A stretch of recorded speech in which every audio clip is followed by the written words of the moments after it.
Hello again and welcome to step 6, where we're going to look at the cost of the delay in selling your property. And this particular section I always enjoy because nobody ever takes it into account unless they've had the property up for sale for ages and it really starts to hurt. So let's go straight into it and we'll click on this part of the accordion setup. So first of all, we're going to set a conveyancing time. Now, when you do eventually sell your property, you're going to have to give your solicitors time to get everything processed, and normally we give ourselves 28 days. So we're looking at a semi-detached property worth £120,000. So first thing is that we're going to look at an auction, and the next auction, the computer's calculated, we're in Merseyside, so our next auction is by Sutton Kirsch. Okay, and there are 61 days including the legals until the auction could complete. So it's actually 33 days to the auction, and then if you were successful you'd add 28, which will bring it to 61 days. So your property purchase will complete by the 15th of March 2018, which sounds great, no problem. Okay, so just to check that, we just click on this button, and these are the dates for the auction. So you can see down here that today is the 13th of January, so we could still put our property for sale with the auction. We've still got time, but once we get past the cut-off date, then unfortunately the next auction will be Thursday the 29th of March. Now all of these dates are in our computer, so as these expire the date changes on the screen.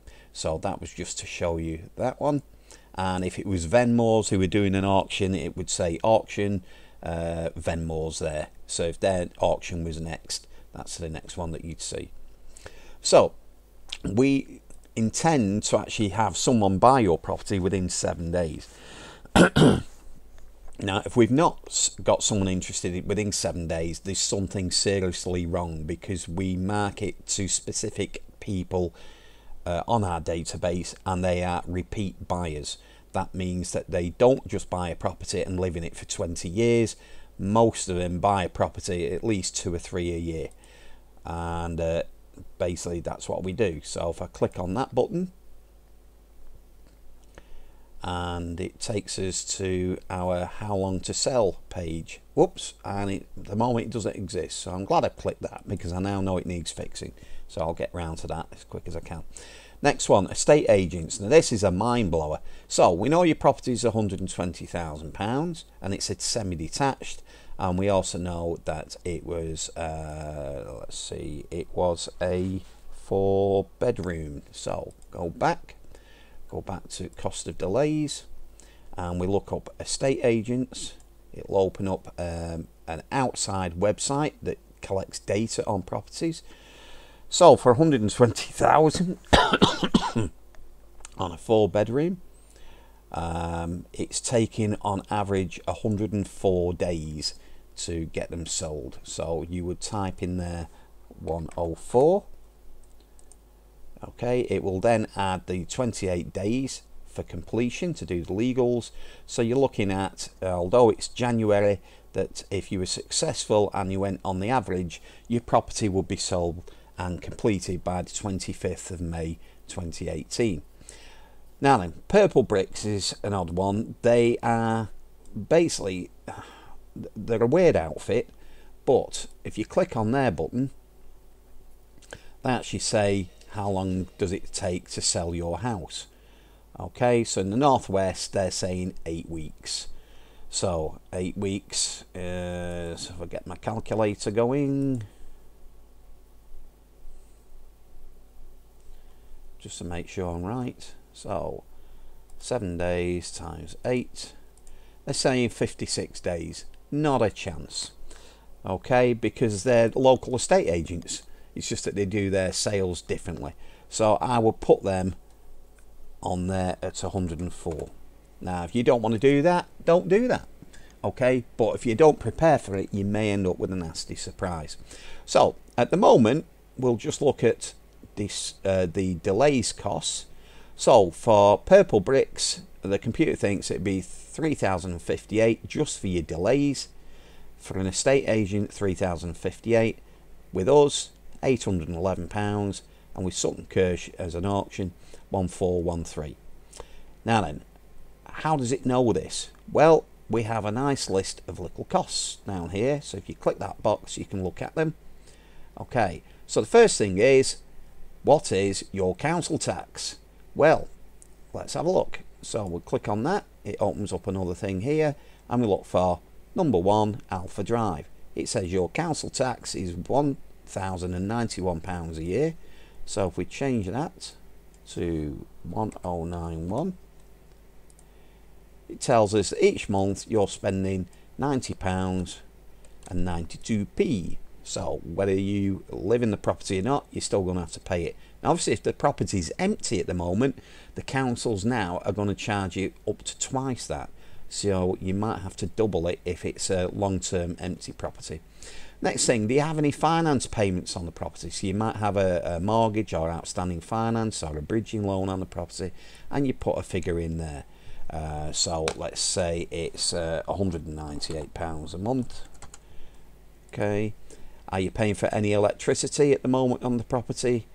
We've no idea. You'd have to fill in these yourself. Alright, so let's assume that someone's living in it.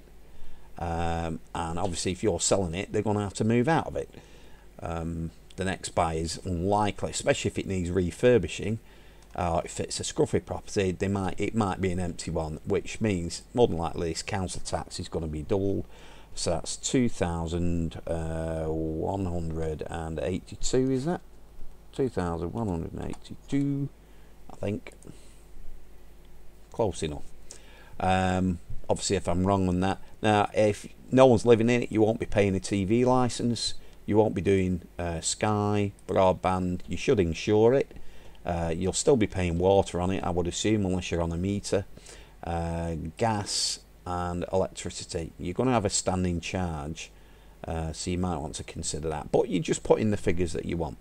Next thing, if you are a cash purchaser of a property or you're trying to sell it through an estate agent, someone's got to do the garden, someone's got to clean the windows, so in most cases we'll leave that as it stands. So as we can see, we've got a monthly cost of £635 so far, and for every day it's costing you £20 and 87p. So let's combine that now with your the sales costs, and just by clicking that button and hiding that sheet, you can now add these two together. Now for some reason the graph's not doing it at the moment, but just get your calculator out. Don't worry, the computer's going to store all of these anyway. But you can see that we're talking £4,000 for purple bricks. For the estate agent, we're talking £7,000. With us, £730. For an auction, that's £4,000, £5,000 in delay costs, and so on. So as you can see, it soon mounts up. And that covers that section. So the next section is where we look at the best price property in your street, to get a few what we call comparables or comparisons of what we can expect. If your property looks like a dog kennel or it's really scruffy, then we need to look at something that's the best in your street. So that's what we're going to cover on the next video. So we'll see you then. Bye now.